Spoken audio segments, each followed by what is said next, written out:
महाराष्ट्र के नासिक में मौजूद टीसीएस जैसे बड़े इंस्टीट्यूशन में चलाया जा रहा था एक सिस्टमैटिक कन्वर्जन रैकेट, जिसने कई लड़कियों की जिंदगी बर्बाद कर दी, उनसे उनकी डिग्निटी छीन ली। एंड इससे पहले इसे कोई प्रोपोगंडा बोले, हम यहाँ हाजिर है आपको इस केस की पूरी जानकारी देने के लिए। नाशिकचा विषय मी कालच बोललेलो आहे, आम्ही त्याच्या खालपर्यंत चाललो आहे आणि त्यातलं आम्ही निश्चितपणे सगळं सत्य बाहेर काढून दोषींना कुठल्याही परिस्थितीत शासन होईल।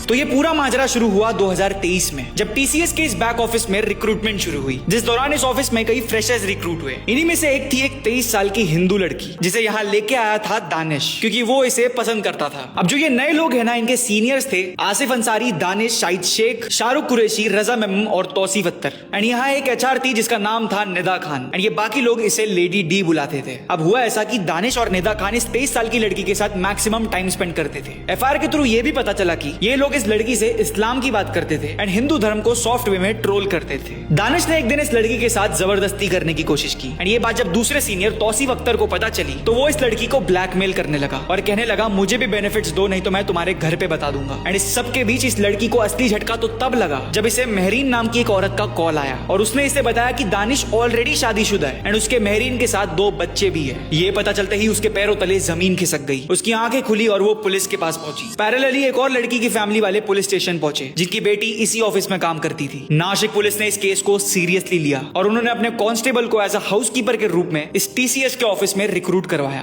3 हफ्ते की जासूसी के बाद पुलिस को इनफ एविडेंस मिल गया एंड उन्होंने 26 मार्च को पहली एफआईआर फाइल की, जिसमें नाम आया दानिश, तौसीफ और निदा खान का। एंड आप यकीन नहीं करोगे, बट इस पहली एफआईआर के बाद 9 और औरतें सामने आई, जिन्होंने सिमिलर रीजंस बता के एफआईआर दर्ज की एंड ये केस बन गया एक नेशनल न्यूज। कुछ एफआईआर ने तो ये भी बताया कि कुछ लड़कियों को अजमेर ले जाया गया एंड जबरदस्ती बीफ खिलाने के भी आरोप लगे, जिसके बाद 8 आरोपियों को गिरफ्तार कर लिया गया। अगर आप में सच सुनने की हिम्मत है तो एक बात समझ लो कि ये कोई प्रोपोगंडा नहीं है। पहले दिल्ली बॉम्ब ब्लास्ट केस और अब ये केस, दोनों हमें बता रहे हैं कि रिलीजियस एक्सट्रीमिज्म सिर्फ गरीब और अनपढ़ लोग नहीं करते, ये टूल कुछ पढ़े लिखे शातिर लोग भी इस्तेमाल कर रहे हैं। ऐसे में आपको सतर्क होना होगा, आपको इतना होशियार तो बनना पड़ेगा कि आपको कोई इतना इजीली मैनिपुलेट ना कर सके। कुछ सिमिलर टाइप के डिस्क्रिमिनेशन के आरोप लेंस कार्ड पर भी लग रहे हैं, जहां पर बिंदी लगाना तो अलाउड नहीं किया जा रहा है, बट हिजाब इज अलाउड, जिस पर काफी आउटरीच मच रहा है। वहां हमारे बॉर्डर पर चाइना लोकेशंस के नाम चेंज कर रहा है। हमारी इकोनॉमी एक झटके में 4थे नंबर से 6th नंबर पर आ गई और गर्मी के कारण हर रोज नए रिकॉर्ड टूट रहे हैं। इन सब के बीच जो भी अपडेट आएगी वो सबसे पहले आपको पता चलेगी only on India in last 24 hours via breaking news post. फिर हर शाम 6 बजे पूरे दिन की इंपॉर्टेंट न्यूज कवर की जाएगी वाया डेडिकेटेड वीडियो एंड हर रात एक ऐसी डिटेल वीडियो आएगी जिससे आपको हर मुद्दे की एक डिटेल जानकारी मिलेगी। इसलिए मैं बार बार हर बार कह रहा हूँ, ज्यादा सोचो मत, फॉलो कर दो इंडिया इन लास्ट 24 आवर्स को अभी के अभी।